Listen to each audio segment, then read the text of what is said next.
마가복음 15장 39절부터 47절까지 제가 읽습니다. 예수님을 향하여 섰던 백부장이 그렇게 운명하심을 보고 가로되 이 사람은 진실로 하나님의 아들이었도다 하더라. 멀리서 바라보는 여자들도 있는데 그 중에 막달라 마리아와 또 작은 야고보와 요새의 어머니 마리아와 또 살로메가 있었으니 이들은 예수님께서 갈릴리에 계실 때에 조차 섬기던 자요. 또 이외에도 예수님과 함께 예루살렘에 올라온 여자가 많이 있었더라. 이날은 예비일 곧 안식일 전날이므로 저물었을 때에 아리마대 사람 요셉이 와서 당돌이 빌라도에게 들어가 예수님의 시체를 달라 하니 이 사람은 존귀한 공회원이요 하나님의 나라를 기다리는 자라. 빌라도는 예수님께서 벌써 죽었을까 하고 이상히 여겨 백부장을 불러 죽은 지 오래냐 묻고 백부장에게 알아본 후에 요셉에게 시체를 내어주는지라. 요셉이 세마포를 사고 예수님을 내려다가 이것으로 싸서 바위 속에 판 무덤에 넣어두고 돌을 굴려 무덤 문에 놓음에 때에 막달라 마리아와 요새의 어머니 마리아가 예수님 둔 곳을 보더라. 아멘. 마가복음 16장 37절에 예수님께서 큰 소리를 지르시고 운명하시다. 이에 성소휘장이 위로부터 아래까지 찢어져 둘이 되니라. 그렇게 주님께서 운명하시는 것, 돌아가시는 사건을 주님을 십자가에 못 박은 로마 병사들 또한 그들을 지휘했던 백부장이 이것을 다 확인한 후에 39절에 그렇게 나옵니다. 예수님을 향하여 섰던 백부장이 그렇게 운명하심을 보고 가로되 이 사람은 진실로 하나님의 아들이었도다. 전혀 주님을 믿지 않았던 사람, 더군다나 이방인인 로마의 백부장이 주님을 십자가에 못 박는 그 사건 일들에 관여되어 있는 그러한 백부장이 이 사람은 진실로 하나님의 아들이었도다. 그렇게 고백하고 인정합니다. 유대인들은 성경을 알고 구약 성경을 믿는다 해왔습니다. 구약 성경은 주님께서 증언하신 대로 이 말씀은 곧 나에 대하여 말하는 것이라.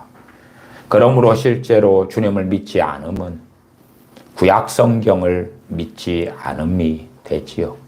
로마 백부장은 전혀 주님에 대하여 구약 성경을 통하여 알지도 않고 또한 하나님의 선민 이스라엘도 율법을 아는 이도 아닌데 주님의 십자가상의 죽으심의 사건을 지켜보면서 이는 참으로 하나님의 아들이었도다 인정하고 믿게 되어집니다.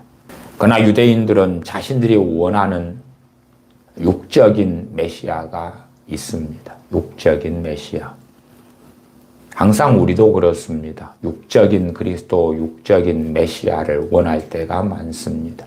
이 땅에 살면서 잘 먹고 잘 마시고 사는 것은 우리에게 얼마나 중요합니까? 그러나 실제로 성경 66권을 살펴보노라면은 이 땅에서 우리가 잘 먹고 잘 사는 것이 중함에도 불구하고 하나님의 관점에서는 그렇게 중요하지는 않습니다. 대부분의 하나님의 사람들이 떵떵거리고 부자로 부요하고 성공하고 살아온 것이 아니고 천덕꾸러기로 멸시받으며 조롱받으며 연약한 자로 살아왔고 또한 고린도전서 1장에 말씀한 대로 주님을 믿고 주님께서 부르신 자들 그들의 대다수는 가난한 자들이고 세상의 천덕꾸러기고 멸시받는 자들이었다 하는 것입니다.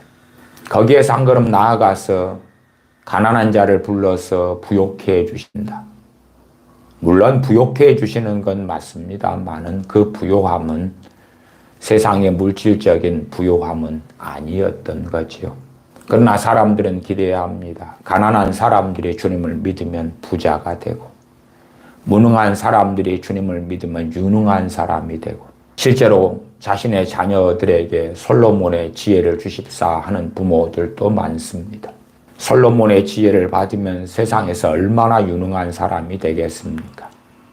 그러나 잠언의 그 지혜는 하나님을 아는 지식과 관련된 하나님을 아는 지혜가 되어지지 세상의 IT를 너무 잘 알고 장사하는 법을 너무 잘 알고 대인관계나 사람을 너무나 잘 다루게 되고 디자이너라면 디자인의 최고 작품을 내게 되고 그런 것이 아닙니다. 내가 하나님께 지혜를 얻으면 탁월한 사람이 되리라. 그런 기대감을 품고 있는 거죠. 그렇게 해주시는 메시아, 그렇게 해주시는 하나님. 그러나 주님 때문에 고난받으며 핍박받으며 가난한 자로 멸시받는 자로 때로는 유리걸식하고 토굴의 암열에 유리하는 자로 살다가 주님 앞에 서도록 하시는 그런 때들을 보아왔습니다. 또한 그러한 믿음의 사람들에 대한 증언이 히브리서 11장에 나와 있습니다. 히브리서 12장에는 징계가 없으면 사생자다, 참 아들이 아니다. 잘 먹고 잘 사는 것 중하지만 참으로 그들에게 고난이 필요하고 징계가 필요할 때는 고난을 주시고 징계하시는 하나님. 그렇기 때문에 최우선순위가 우리들의 잘 먹고 잘 사는 것이 결코 아니다 그 말이에요. 일반적인 하나님의 뜻이야 우리의 건강이지요. 그러나 그것이 최고의 가치도 아니고 최우선순위가 아니다 그 말이에요. 당연하게 사랑하시는 사도 바울이 건강하게 하나님 일을 하는 것이 얼마나 귀하였겠습니까? 그러나 사도 바울의 계시를 받은 것이 너무 많고 자고함의 위험성이 있기 때문에 사도 바울에게 건강의 복을 주시는 것보다 그에게 육체의 가시 사단의 사자를 주셔서 그로 자고하지 않게 하시는 것이 하나님 편에서는 더 중하였다 하는 것입니다. 우리가 우리의 재능에 따라서 또한 우리의 능력에 따라서 세상의 이것저것들을 누리고 가질 수도 있을 것이고 또한 거기에 더하여 하나님의 특별한 은혜에 따라서 더 많은 것을 취하고 얻고 가질 수도 있을 것입니다. 그러나 그것이 우리의 신앙과 믿음에 무익하다면 문제를 일으킨다면 얼마든지 오히려 하나님 편에서 거두시고 제거할 수 있다는 것도 생각해야 되겠지. 그러나 우리가 겉보기에는 주여 주여 하고 믿는 자이고 세상에서 승승장구하고 잘 되는 자이나 속사람으로서는 세상을 사랑하고 주님을 사랑하지 아니하고 세속화되어지고 그때의 진실로 하나님께서 우리를 가까이 하신다면 우리의 잘나가고 승승장구하는 것을 꺾어버리실 것입니다. 그러나 참 아들이 아니라면 그리고 실제로 배교한 자로 판명이 났다면 혹은 로마서 1장이 하나님께서 버려버린 자에 들어가고야 말았다면 하나님을 알되 그 마음에 하나님 두기를 싫어하는 자, 하나님의 영광을 금수와 버러지 형상의 우상으로 바꾸어버린 자가 되고야 말았다면 그렇다면 승승장구하는 것이 계속 잘 되어 가다가 죽을 수도 있다 하는 것입니다. 그러나 육의 하나님, 육의 그리스도를 만들면 주님을 십자가에 못 박았던 유대인들처럼 주님에 대한 애언이 있음에도 불구하고 주님의 순환당하심, 주님의 죽으심, 죄인들의 죄를 짊어지러 오신 주님 메시아에 대하여 전혀 알려하지 않고 이해하려고 하지 않습니다. 로마의 식민 지배를 받았기 때문에 또한 오랫동안 연약한 나라, 약한 나라로 때로는 나라를 빼앗기고 독립했지만은 많은 침략을 당하는 이스라엘의 역사 가운데, 유대인의 역사 가운데 과거에 다윗 왕조 같은 그러한 나라를 세우기 원했고 솔로몬 왕이 통치하던 시대 같은 그러한 부귀영화가 은이 굴러다니는 돌처럼 흔했던 그러한 영광의 시대를 메시아가 오시면 다시금 누리게 해주시고 로마의 식민지에서 벗어날 뿐만 아니라 강대국을 넘어 초강대국이 되게 하시는 메시아, 그러한 육적인 메시아를 기대했습니다. 그렇기 때문에 십자가에 달려서 죽으시는, 연약하여 십자가에 달려 죽으시는 그 메시아는 인정할 수 없었고 자신들의 왕으로 동의할 수 없었습니다. 그러나 하나님의 말씀을 모르는 이 백부장은, 이 로마의 백부장은 주님께서 십자가에서 죽으시는 그 일련의 사건 일들을 지켜보면서 그는 고백하게 됩니다. 40절, 멀리서 바라보는 여자들도 있는데 그 중에 막달라 마리아와 또 작은 야고보와 요새의 어머니 마리아와 또 살로메가 있었으니 이들은 예수님께서 갈릴리에 계실 때에 조차 섬기던 자요. 또 이외에도 예수님과 함께 예루살렘에 올라온 여자가 많이 있었더라. 여러 여자들에 대하여 기록되어집니다. 이 여러 여자들은 영광스러운 가운데 기록되어졌다. 그렇게도 말씀을 드릴 수 있겠습니다. 지금 시대에도 남녀 차별이 이제 많이 사라진 시대. 지금 시대에도 주님께서 이 땅에 계시는 시대하고 다르지만 어떤 여자분들이 충성되게 주님을 섬길 때에 때로는 어떤 상황 속에서는 기로에 놓이게 됩니다. 사람 몸은 하나이기 때문에 이거냐 저거냐 선택할 수밖에 없는 때들이 오지 않습니까? 자녀이냐 하나님이냐. 지금 평생 전체를 놓고 드리는 말씀은 아닙니다. 어떤 때에 대한 이야기를 하고 있는 것입니다. 마치 마리아와 마르다가 주님을 대접할 때에 그때에 마리아는 주님의 말씀을 듣는 걸 선택하고 마르다는 주님을 위하여 분주하게 많은 음식을 준비하는 걸 선택했던 것처럼 그런 때들에 대한 이야기입니다. 그러지 자녀를 양육하는 것은 우리의 부르심이고 사명이고 부모된 자로서의 하나님께서 주신 사명이죠. 그렇기 때문에 나는 하나님의 일을 선택하기 위하여 자녀를 하나님께 맡기고 솔직하게는 방치하겠다. 그런 건 전혀 하나님의 사명을 부인하는 것이 되고 그게 아니라 실제적인 어떤 자리 속에서 마치 아브라함이 사랑했던 독자 이삭을 하나님께서 모리아산에 가서 번제로 바치라. 그런 때들이 오는 것처럼 특정한 때에 그렇게 되어진 때들이 있다. 그 말이에요. 지금보다 훨씬 더 여자의 역할이 명확하고 그 다음에 남자 의존적인 삶을 살 수밖에 없고 여자들은 차별당해 왔고 그러한 시대, 여자들에게 어떠한 직장, 직업을 가질 그러한 시대 상황이 되느냐 그 말이에요. 일찍 결혼하고 애 낳고 가정을 꾸리고 사는 세태지요. 우리 한민족 가운데도 그렇게 오래된 건 아닙니다. 우리 한민족에서 여자아들 70년대만 되었어도 그게 일반적입니다. 한 20대 중반만 되어도 노처녀 소리를 듣는 때 그전에는 더 심했지요.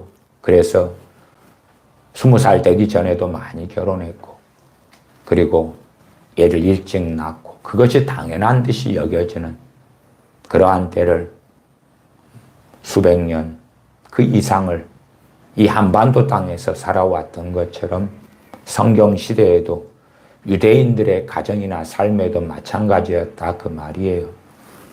그런 가운데서 고린도전서는 말씀하죠. 항상 그렇지는 않지만은 아내가 남편을 사랑하고 남편이 아내를 사랑하면 사랑이라는 것이 어떻게 위하여 할까 하다가 어느 때가 되면 주님과 충돌한다 그 말이에요. 주님보다 남편을, 주님보다 아내를, 반면에 또한 주님보다 자식을, 주님보다 부모를. 항상은 아닌데 그럴 때들이 온다 그 말이에요. 나아가서는 그렇게 해서 결혼 생활 때문에 오는 고난의 가장 대표적인 것은 주님과 사랑하는 이와 경쟁하게 되어지고, 그러다가 어느 때부터는 사랑하는 이가 주님보다 앞서게 되고, 그러면서 영적으로 침체되고 주님 사랑하면서 멀어지고 세속화되고, 그러한 위험성이 항상 존재하기 때문에 결혼 생활의 고난, 주님과 남편, 주님과 아내, 주님과 자녀들, 주님과 부모, 혹은 결혼한 여자분들의 입장에서 주님과 시어머니 충돌하게 될 때에 다툼이 일어나는 것은 당연하지요. 그것보다 지금 시대보다 훨씬 더 여자들이 갇혀있고 쉽지 않은 인생과 삶을 살았던 시대에 그때의 41절에 그들의 주님을 섬김에 대하여 나옵니다. 이들은 예수님께서 갈릴리에 계실 때에조차 섬기던 자요. 어떠한 모습과 모양의 섬김이었는지 알지 못합니다마는 가장 기본적으로는 경제적인 섬김이 되어졌으리라 봅니다. 또 이 외에도 예수님과 함께 예루살렘에 올라온 여자가 많이 있었더라. 주님의 순환, 주님께서 예루살렘에 올라가야 되겠다 하고, 그리고 주님과 보내는 며칠의 시간들, 물론 우리는 주님과 사도들이 보내는 그러한 일련의 사건, 일, 대화들을 봅니다마는 그 외에 41절 하반에 예수님과 함께 예루살렘에 올라온 여자가 많이 있었더라. 평생의 시간 가운데 며칠의 시간이죠. 주님의 마지막 여정을 함께하기 위하여 올라오죠. 그들은 가정이 없었겠습니까? 또한 자녀가 없었겠습니까? 요즘 시대에야 의학 정보 또한 임신 등에 대한 정보가 많아서 낳고 싶을 때, 임신하고 싶을 때 하고, 그리고 임신하기 싫을 때 안 하고, 언제 애를 낳아야 되겠다 조절하지 않습니까? 그러나 당시에는 잠자를 하면 애가 들어서고 애가 들어서기 때문에 제 큰어머니들께서도 자녀를 9남매, 10남매 그렇게 자녀를 두었다 그 말이에요. 제 어머니께서 막내셨는데 사실은 더 막내가 있었는데 일찍 돌아가셨고, 그래서 실제로 제 어머니께서 막내가 되셨는데 큰 외삼촌하고 나이 차이가 20년 차입니다. 그리고 제 외할아버지와 제 어머니하고 나이 차이가 49살 차이가 나요. 제 외할머니하고 어머니께서는 40살 차이가 납니다. 무슨 말이냐 하면 젊을 때부터 긴 시간에 걸쳐서 자녀를 계속 낳았기 때문에, 그리고 제 어머니 형제들 가운데는 어릴 때에 2사람이나 돌아가셨습니다. 그리고도 계속 자녀를 낳았죠. 그런 시대적인 이해를 하시면 좋겠습니다. 단지 자녀를 하나, 둘, 셋 있는 시대가 아니다 그 말이에요. 그렇기 때문에 나이가 들어도 심지어 어린 자녀가 있을 수 있는 건 당연한 것이에요. 마치 제 외할아버지께서 49에 제 어머니를 낳으셨던 것처럼, 그 다음에 또 그 다음에 제 어머니의 동생이 태어나기도 했지요. 그러나 일찍 과거에 얼마나 질병이 많았고 어릴 때 많은 사람들이 죽었습니까? 그래서 일찍 돌아가시게 됐지만은, 그런 상황들 속에서 주님과 마지막 시간을 함께하기 위하여. 물론 주님의 순환에 대한 예고를 주님은 계속 하셨습니다. 그것을 얼마나 담아 들었는지는 모르겠습니다만은 그럼에도 그들의 마음속에 있는 어떤 하나님으로부터 성령님으로부터 주어지는 감동이 있지 않았을까. 주님을 사랑했던, 주님을 그리스도로, 주님을 하나님의 아들로 메시아로 믿고 사랑했던 이 여자들의 심령 안에 자신들의 남편, 가족, 또한 자녀들이 있지만은 그러나 주님과 함께하는 마지막 여정을 함께하기 위하여 예수님과 함께 예루살렘에 올라온 여자가 많이 있었더라. 예루살렘에 올라왔다는 이야기는 예루살렘에 자기 집이 있는 사람이 아니고 타지에서 올라와서 예루살렘에 거하려면 항상 지금 시대도 마찬가지지요. 예루살렘의 물가가 시골의 물가보다 훨씬 더 세고 또한 거기에서 며칠 기거하려면 쉽지 않고 어렵다는 걸 알지요. 주님과 함께 올라왔던 여자들이 어떻게 주님의 마지막 나날들에 대한 시간들을 보내었는가는 모릅니다만은 이들의 목적은 주님과 함께하기 위하여 예루살렘에 올라왔다. 많은 여자들이 그렇습니다. 많은 여자들이. 그래서 영광스럽게 이 부분이 기록되어졌다 말씀을 드리는 것입니다. 42절 이날은 예비일 곧 안식일 전날이므로 저물었을 때에 아리마대 사람 요셉이 와서 당돌이는 세번역으로는 대담하게 그 말입니다. 담대하게. 공동번역으로는 용기를 내어서. 왜 용기를 내어서라고 약간의 의역을 가지고 번역하냐 그러면 이 아리마대 사람 요셉은 공회원인데 산헤드린 공회원입니다. 유대인들의 가장 최고의 통치기관, 최고의 의결기관, 최고의 재판기관, 형사권, 검사, 재판권 다 가지고 있는 거기에 공회원이지. 그런 사람이 주님의 제자였는데 주님의 제자였던 것을 숨기고 살아더랬습니다. 그러다가 이때는 주님 십자가에 돌아가신 다음에는 담대하게 대담하게 용기를 내어서 빌라도에게 들어가 예수님의 시체를 달라 하니 자신이 예수님의 제자인 것을 공회원이 그 큰 영광을 유대인 가운데 가지고 있는 사람이 주님을 믿는다고 하면 출교당하는 그 시대에 모든 것이 빼앗기고 버려질 수밖에 없는 시대에 주님을 믿는 제자인 것을 드러내고야 말지요. 대담하게 당돌이 빌라도에게 들어가 예수님의 시체를 달라 하니 이 사람은 존귀한 공회원이요 산헤드린 공회원 거기 속하는 그 존귀한 공회원이었다. 다른 복음서에는 증거합니다. 그 산헤드린 공회에서 주님을 죽이기로 결단했지만 거기에 전혀 가담하지 않은 그러한 사람이 아리마대 사람 요셉이었다. 또한 이는 예수님의 제자였다고 기록됩니다. 이 마가복음에서는 중요 포인트들이 서로 다르기 때문에 첫째는 이 사람은 존귀한 공회원이다. 둘째는 하나님의 나라를 기다리는 자라. 하나님의 나라를 기다리는 자라. 주님 이 땅에 오셨을 때에 하나님의 나라를 기다리다가 주님을 배웠던 선지자들을 우리는 보고 알지요.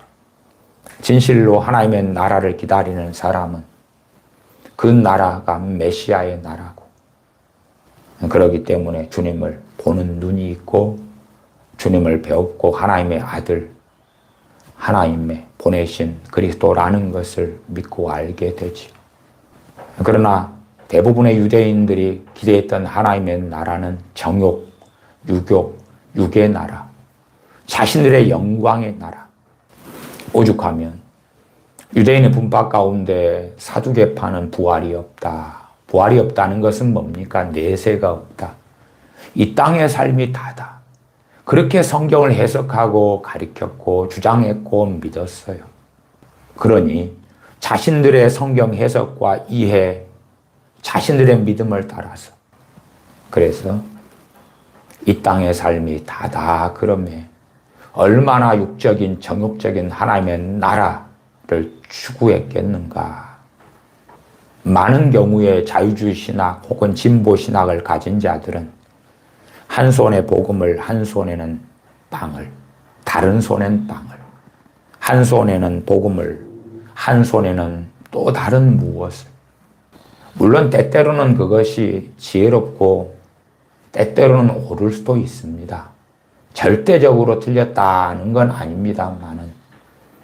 그러나 복음과 함께 해버린다면 많은 때들에 절대적으로 틀리는 상황 때들이 되고야 말 것이다 그 말이에요. 그래서 기복주의 복음도 그런 것입니다. 예수님 믿으면 천국 갑니다. 구원받습니다.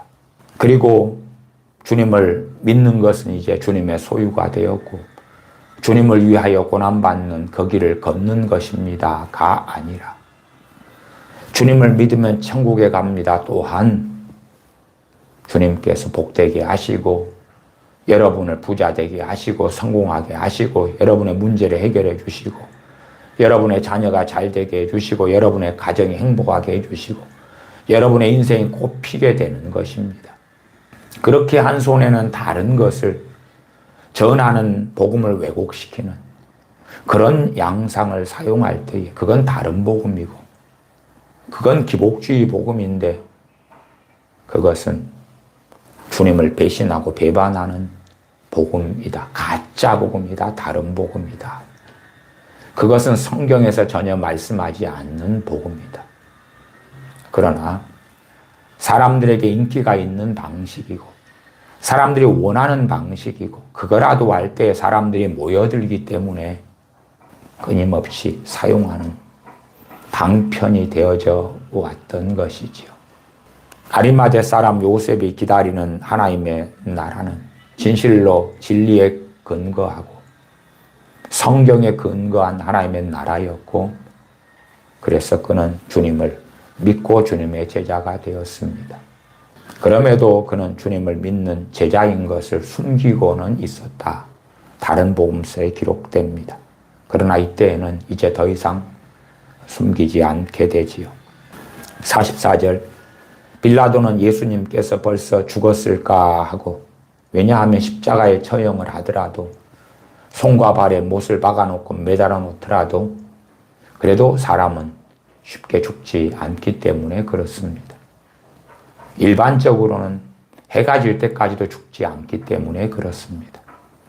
주님의 시신을 달라고 아리마대 사람 요셉이 와서 요구하며 안 죽었을 텐데 아직도 살아있을 텐데 그러기 때문에 이상히 여겨 백부장을 불러 백부장이 책임을 지고 있으니 책임진 자를 불렀겠지. 불러서 죽은 지 오래냐 묻고 백부장에게 알아본 후에 아리마대 사람 요셉에게 시체를 내어주는지라 요셉이 세마포를 사고 예수님을 내려다가 이것으로 싸서 바위 속에 판 무덤에 넣어두고 돌을 굴려 무덤문에 놓음에 실제로 이 무덤은 주님의 십자가가 달린 곳 근처에 있는 무덤이었는데 아리마대 사람 요셉이 자기의 무덤으로 새로 판 것입니다.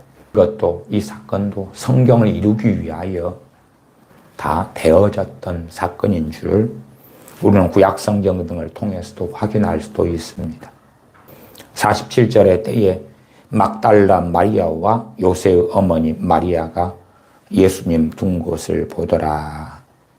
예수님의 시신을 이제 아리마대 사람 요셉이 자신의 새무덤 속에 둘 때에 그까지 막달라 마리아와 요새의 어머니 마리아는 이것을 보았다.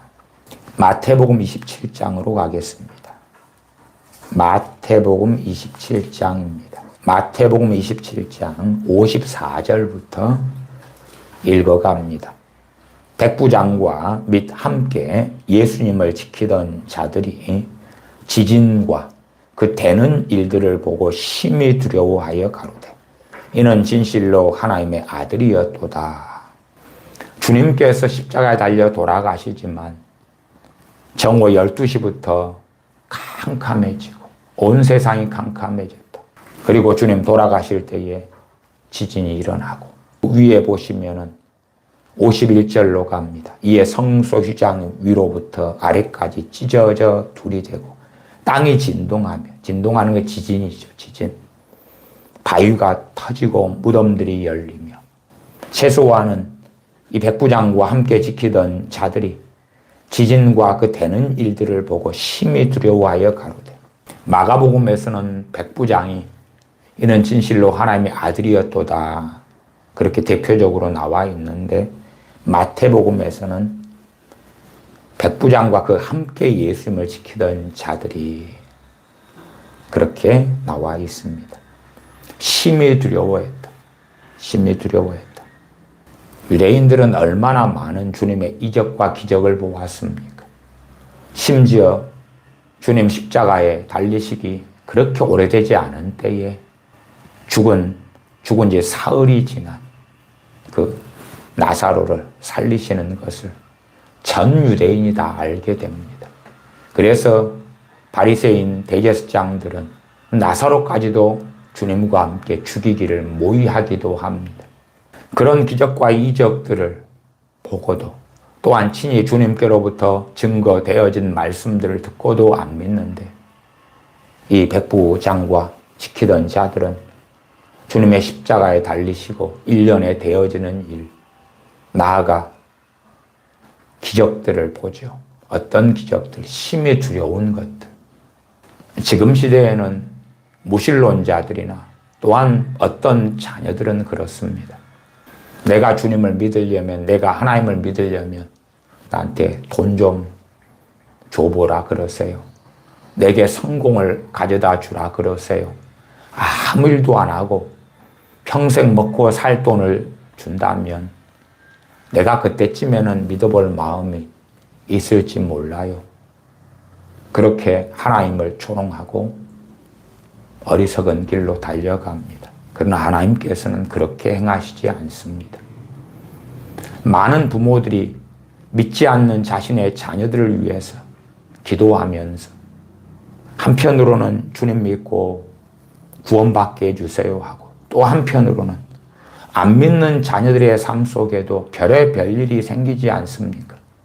병들기도 하고 실패하기도 하고 돈 문제가 생기기도 하고 그런 여러 가지 좋지 않은 일들이 생길 때에 도와주세요.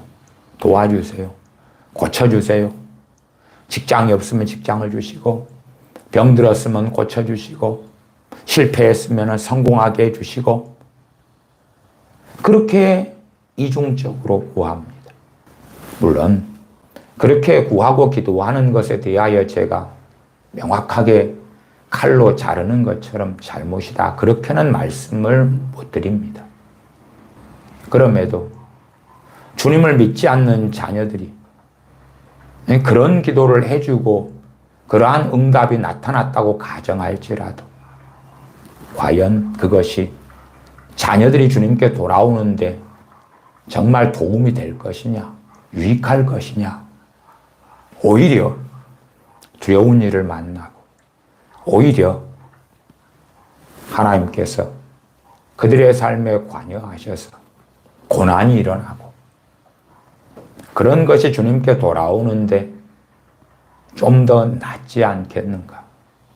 그러나 성경 전체적인 맥락과 문맥은 살피지 아니하고 내 자녀들에게 좋은 일이 많고 좋은 일 가운데 복된 일 가운데 주님께 돌아오기를 원하는 것이 육적인 그리스도를 갈망하는 육적인 하나님의 나라를 갈망하는 많은 부모들의 원함이고 그들의 기대감이다 하는 것을 보는 것은 놀라운 일이 아닙니다. 55절입니다.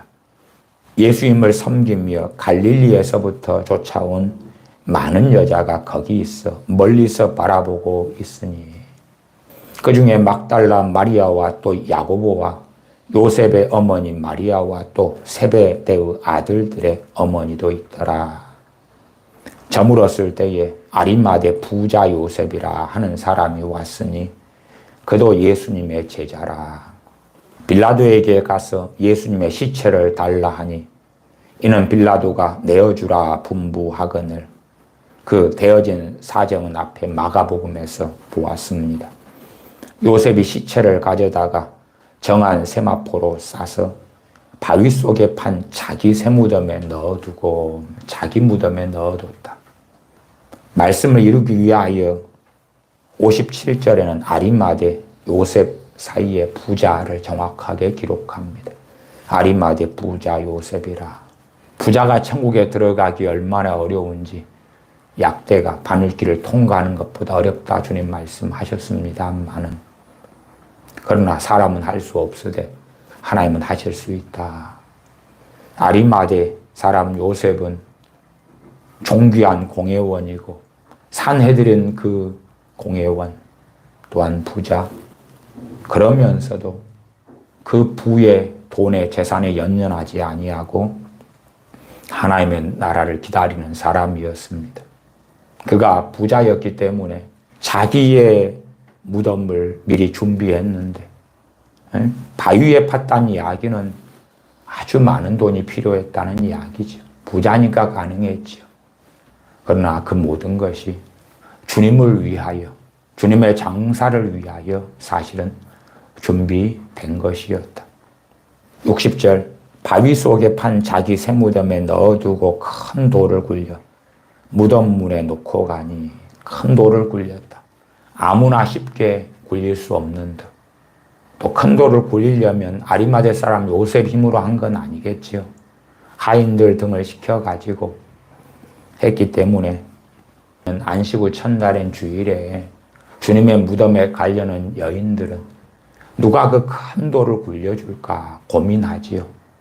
그럴 정도의 성인 한 명으로서도 그 돌을 굴릴 수 없는 큰 돌로 막아놓습니다.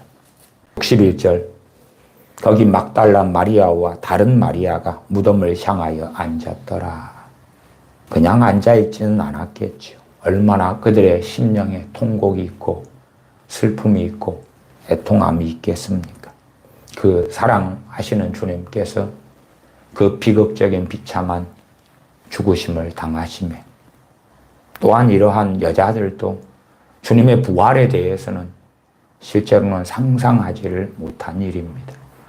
주님께 그렇게 자주 주님께서 죽으신 다음에 살아날 것이다 말씀을 듣는 또한 들었던 사도들도 믿지 못했는데 이 여인들도 마찬가지죠. 62절입니다.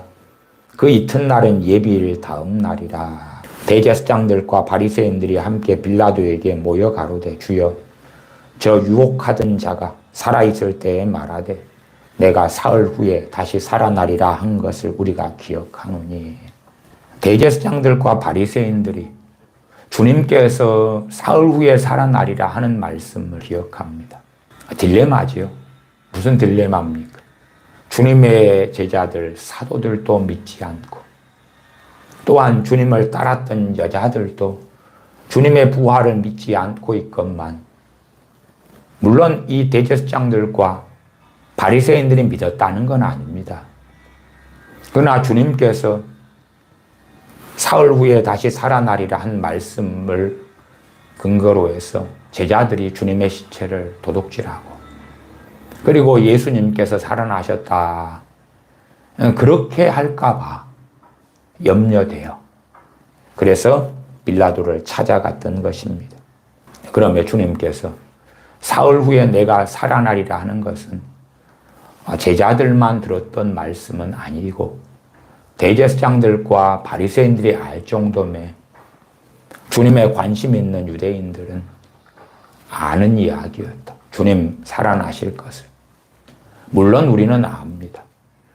사흘 후에 다시 살아날 것이라는 주님의 말씀대로 주님 부활하신 다음에 40일간 이 땅에 계셨는데 그때에 살아나신 주님 자신을 유대인들에게 보여주시면 그들은 얼마나 잘 믿었겠습니까? 그러나 그것은 하나님의 의가 아니었습니다. 그건 하나님의 뜻도 아니었습니다. 사람들이 생각하는 황홀한 하나님의 사랑은 사람들의 입맛에 맞추어서 그래서 믿을 때까지 복음이 전해지고 믿지 않으면 죽지도 않고 아니면 우리는 우리의 가족을 사랑하기 때문에 우리의 가족이 예수님 안 믿고 죽으면 못 견디하고 하나님을 원망하기도 하고 왜 이럽니까? 주님을 믿을 때까지는 안 죽어야 되지 않습니까? 또한 우리의 가족이라면 사건, 사고가 일어나서도 안 되고 일찍 죽어서도 안 되고 그런 걸 기대하면서 하나님과 싸우려 하기도 합니다. 우리 개인적인 삶에 있어서도 질병이 있거나 어려움이 있거나 고난이 있거나 애통할 일이 있거나 그런 것이 있을 때도 하나님과 싸우려 하지요. 왜 이럽니까? 왜 이럽니까? 주님께서는 부활하신 다음에도 자신의 부활하신 것을 자신의 제자들과 자신의 사람들에게만 보이셨습니다. 나중에는 승천하신 다음에 다메섹 도상에 가는 길에 청년 사울이 많은 군사들 등을 데리고 다메섹에 가서 주님 믿는 사람들을 잡아서 체포해서 끌고 가려고 가는 중에 청년 사울에게 그에게만 나타나셨습니다. 그에게만. 많은 사람이 가는 중에 청년 사울에게만 사울아, 사울아, 내가 왜 나를 핍박하느냐? 나는 내가 핍박하는 예수라.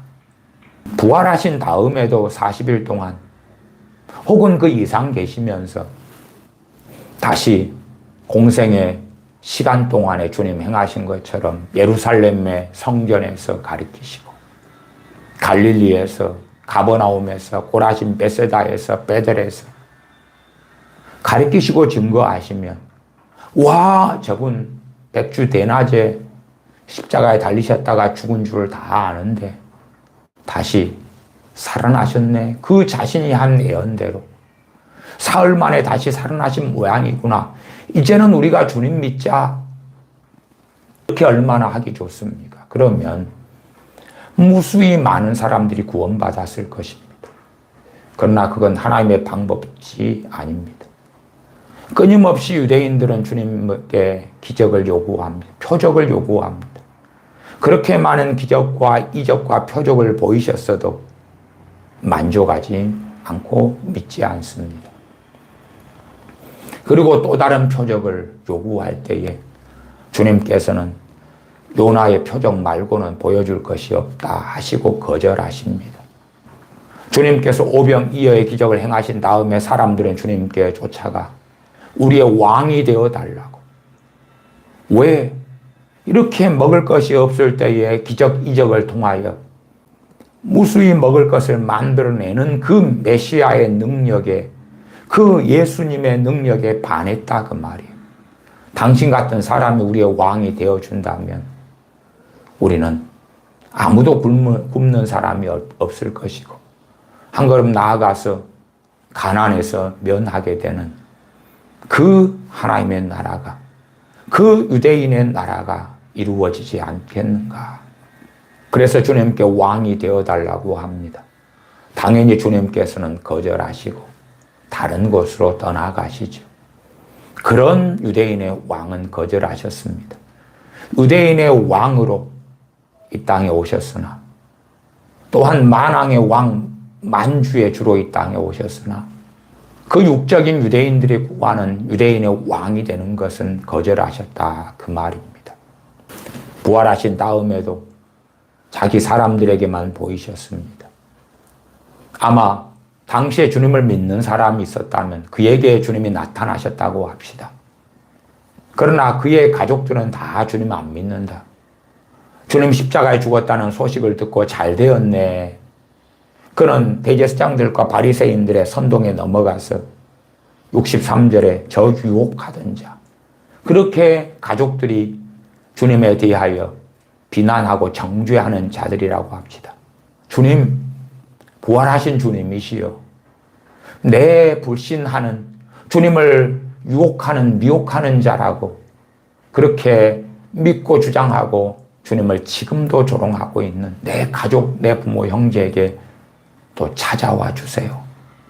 주님은 거절하십니다. 지금도 그렇게 기도하는 자들이 많지요. 주님, 내 자녀에게, 내 부모, 형제에게 만나주세요.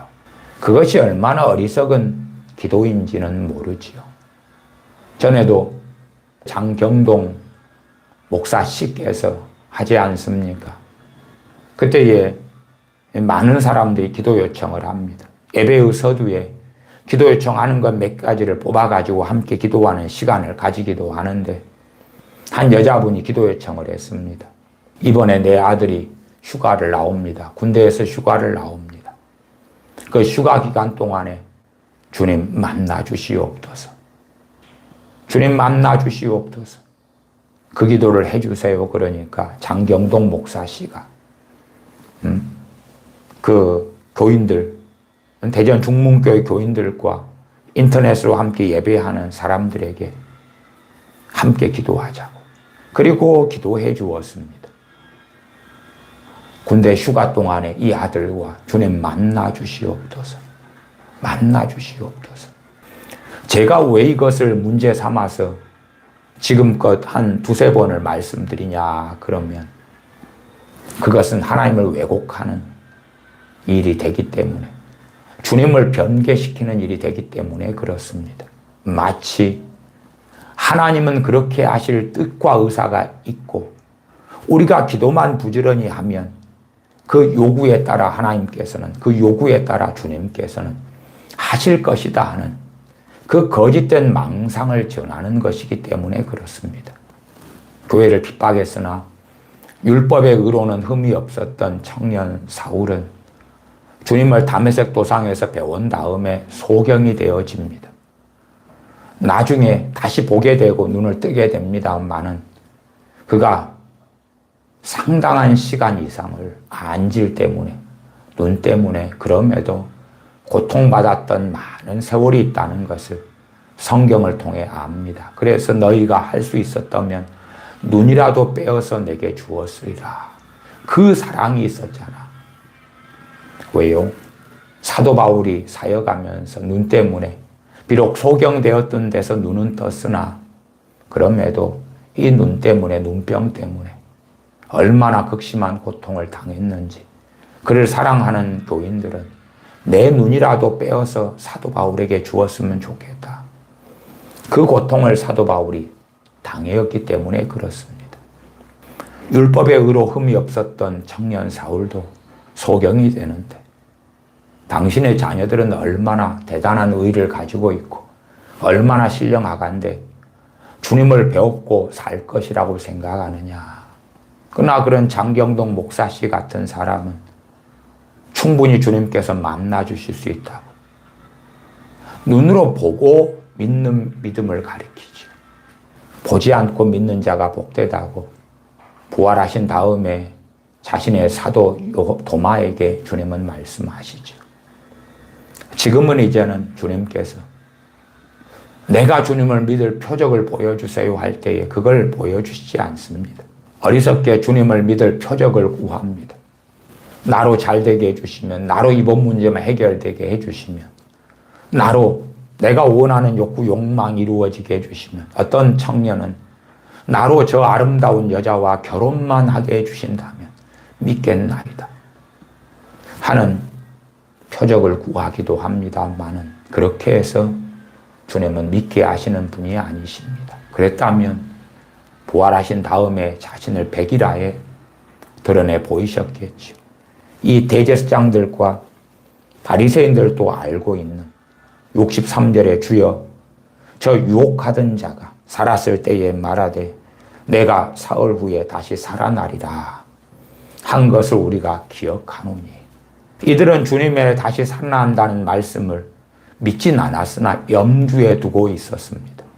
유감스럽게 사도들은 유감스럽게 주님을 사랑했던 많은 여자들은 그것을 마음에 두고 있지는 않습니다. 단지 슬퍼하고 애곡하고 눈물 흘리고 애통하고 서러워하고 그러고 있었지요. 54절에 그러므로 분부하여 그 무덤을 사흘까지 굳게 지키게 하소서. 그의 제자들이 와서 시체를 도적질하여 가고 백성에게 말하되 그가 죽은 자 가운데서 살아났다 하면 후의 유혹이 전보다 더 될까 하나이다 하니 빌라도가 가로되 너희에게 파수꾼이 있으니 가서 힘대로 굳게 하라 하거늘. 그래서 파수꾼들을 세웁니다.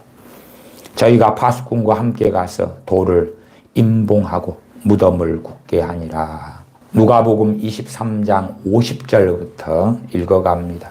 공회의원으로 선하고 의로운 요셉이라 하는 사람이 있으니 저희의 결의와 행사에 가타하지 아니한 자라. 가타하지 않았다 그 말은 찬성하지 않았다.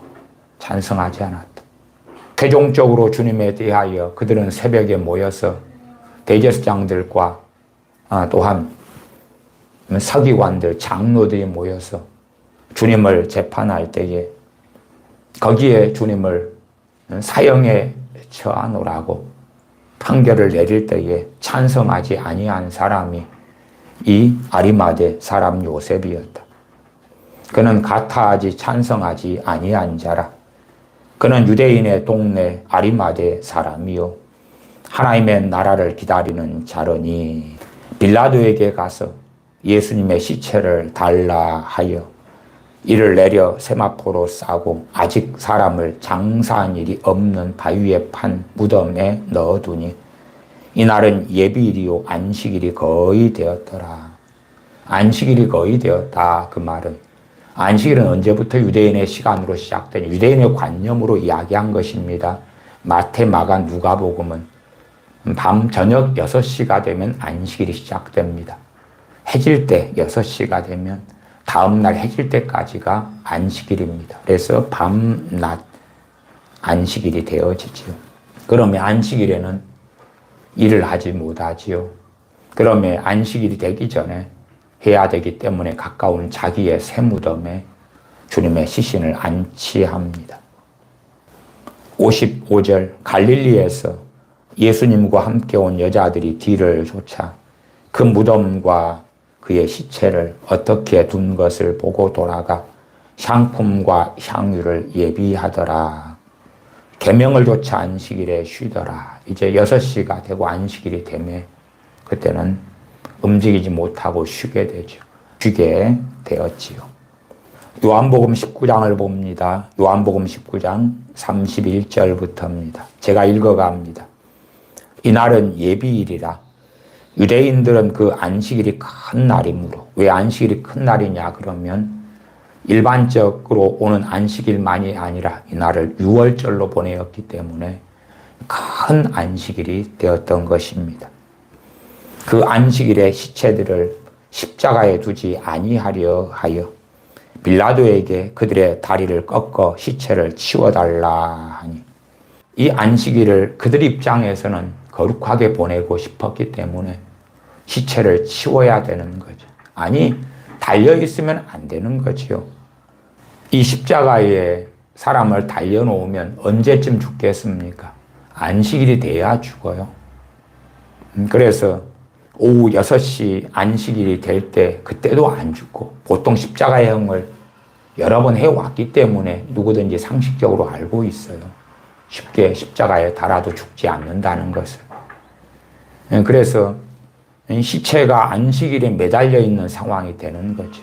말하자면 새벽 3시에 죽게 되었다. 그러면 안식일에 십자가 시체가 달려있는 것이 되니까 안식일에 시체를 달아놓지 원치 않았지요. 그러면 아직 살아있는데도 그들을 죽여서 치워야 되는 거죠.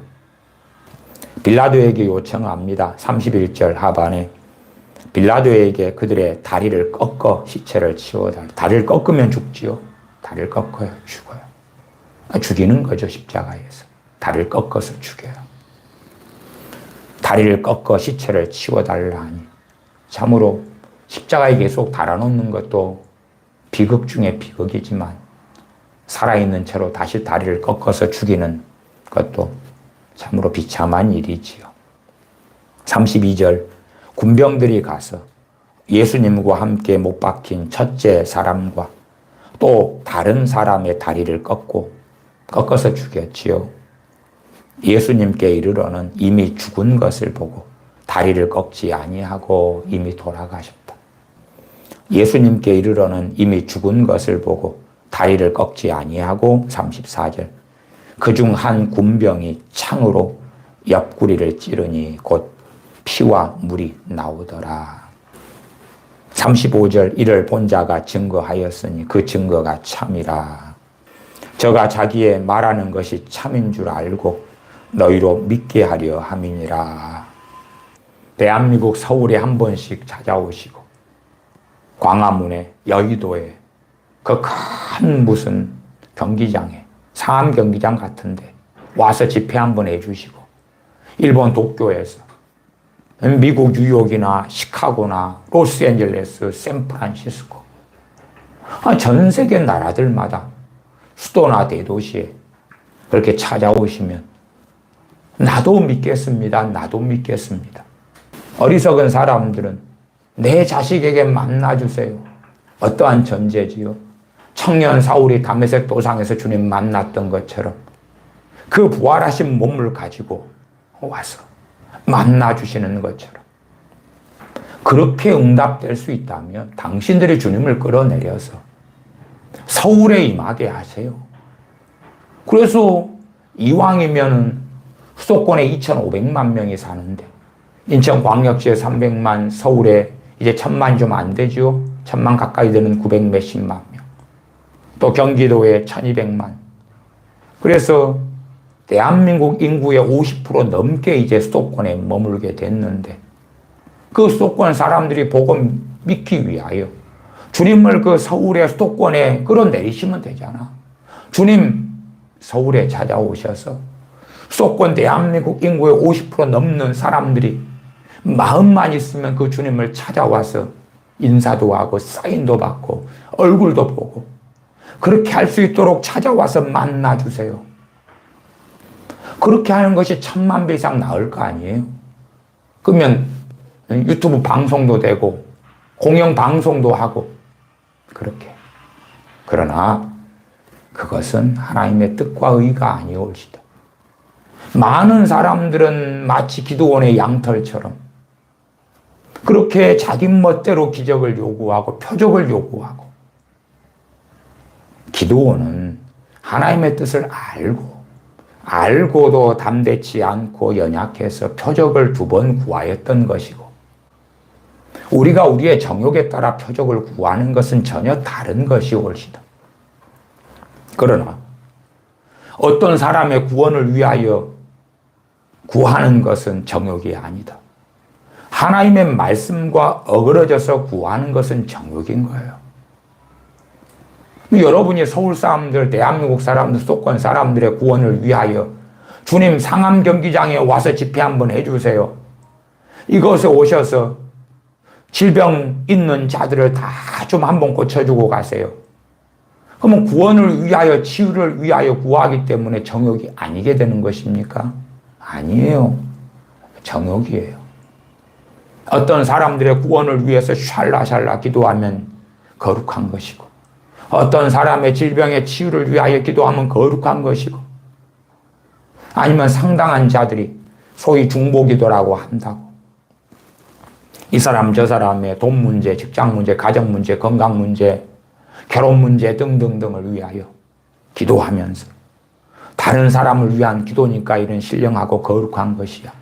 나를 위한 것이면 욕심이고 탐욕일 수 있는데 순수하게 다른 사람을 위해 기도하기 때문에 아무 문제가 없고 하나님을 기쁘시게 하는 것이야. 그렇기 때문에 다른 사람들의 그들을 위한 기도도 응답해 주실 뿐만 아니라 나도 복을 주실 거야. 그런 전제 속에서 소위 중보기도라는 것을 해대는 그러한 무수한 교인들, 교회들, 중보기도 세미나도 제가 다녀보았거든요.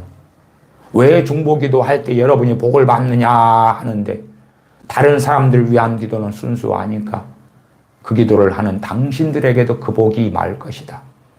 같은 궤변을 가지고 유명한 목사들이 가리키더군요. 저는 우리나라 유명한 저 지구촌 교회 원로 목사 된 이동원 목사의 중보기도 세미나 등도 가보기도 했습니다. 거기서도 그렇게 가리키더군요. 그건 특별한 것이 아니라, 그만 잘못한 것이 아니라 대동소이합니다. 대동소이해요. 35절 읽습니다. 이를 본 자가 증거하였으니 그 증거가 참이라. 저가 자기의 말하는 것이 참인 줄 알고 너희로 믿게 하려 함이니라. 이제는 그 이후에 주님 믿는 우리나 혹은 사도들이 살았을 때 사도들의 전도를 통하여 믿게 된 사람들도 주님에 대하여 증언하고 증거하고 그 말을 듣고 믿을 것이냐 말 것이냐를 결정해야 돼요. 지금도 여전히 주님께서 어떤 사람들에게 병 고치는 은사를 주시고 능력 행하는 은사를 주시고 방언의 은사를 주시고 가르치는 은사를 주시고 그래서 여러 가지 신비로운 혹은 기적과 이적 같은 일도 일어나기도 합니다. 그러나 그것은 흔한 일은 아니올시다. 흔한 일은 아니올시다. 물론 어느 시대 어떤 때에는 상당히 흔한 일이 될 때도 있었습니다. 우리나라는 1960년대나 70년대 같은 때 그래도 한 80년대까지도 상당히 보고자 하면 기적과 이적을 많이 볼 수 있는 때기도 했습니다. 저도 1979년이나 80년대에 주말이 되면 토요일 주일 되면은 그러면 기도원에서 지내면서 기도원에서 예배드리고 집회도 참여하는 일들이 자주 있었기 때문에 그때에 기도원 집회 가운데 기적과 이적이 나타나는 또 방학 때는 산상 집회에 어릴 때부터도 참여했기 때문에 거기에 일어나는 기적과 이적들을 보아왔어요. 보고자 하면 볼 수 있던 상당한 때이기도 했어요. 과거에, 지금은 별로입니다. 많은 과거에 여의도 순복음교회가 세운 오살리기도원에 한 1980년대, 90년대만 해도 얼마나 많은 암 환자들이 와서 고쳐지고 치유되었습니까? 보고자 한다면, 살피고자 한다면 그런 많은 기적과 이적을 볼 수 있는 때가 되었기도 했죠. 그러나 그것도 항상은 아니올시다. 흔한 것은 아니올시다. 오히려 우리의 믿음의 근거는 하나님의 말씀에 두어야 되는 거지. 눈으로 보는 것, 기적, 이적, 표적, 혹은 기도원의 양털 같이, 혹은 그것을 모조해서 유사품으로 만들어서 그래서 내가 주님을 믿도록 이렇게 해주세요. 내 자녀가 주님을 믿도록 이렇게 해주세요. 내 자녀가 내게 요청합니다. 주님, 이번 이러이러한 일을 해결해 주시면 믿겠노라고. 그러니 주님 해결해 주세요. 내 자녀가 이 일이 해결된 다음에는 믿겠다고 합니다. 그렇게 믿는 것이 아니라 그 말이에요. 그래서 부활하신 다음에 이 땅에 40일밖에 안 계셨고 그리고 40일 동안에도 자기의 사람들에게만 보이셨어요. 심지어 주님의 사도들이라 할지라도 부활하신 주님을 40일 동안 그렇게 많이 배운 게 아니올시다. 40일 동안 어디로 주님이 다니셨는지, 승천하시기 전까지 어떻게 다니셨는지는 신비입니다. 그리고 40일 동안 일부 제자들 등에게 보이신 것, 혹은 엠마오로 가는 두 제자에게 나타나신 것 등등의 조금의 것만 성경에 기록이 됩니다. 36절 이 일이 이룬 것은 그 뼈가 하나도 꺾이우지 아니하리라 한 성경을 응하게 하려 함이라. 또 다른 성경에 저희가 그 찌른 자를 보리라 하였느니라. 찌른 다음에 결과로 주님의 옆구리에서 피와 물이 쏟아져 나오지요. 주님의 부활을 믿지 않고 의심하는 도마에게 주님의 옆구리에도 손을 넣어보라 그러지. 그대로 그 상은 상처를 주님께서 가지고 계셔서 보여주시는 것을 알 수 있기도 하지요. 38절에 아리마대 사람 요셉이 예수님의 제자나 유대인들을 두려워하여 은휘하더니 개정개 숨기더니 이렇게 번역됩니다. 아리마대 사람 요셉이 예수님의 제자나 유대인을 두려워하여 숨기더니 그 부자 또한 경건하고 의로운 사람도 누가복음에서 그가 선하고 의로웠다. 마태 마가에서는 하나님의 나라를 기다렸다.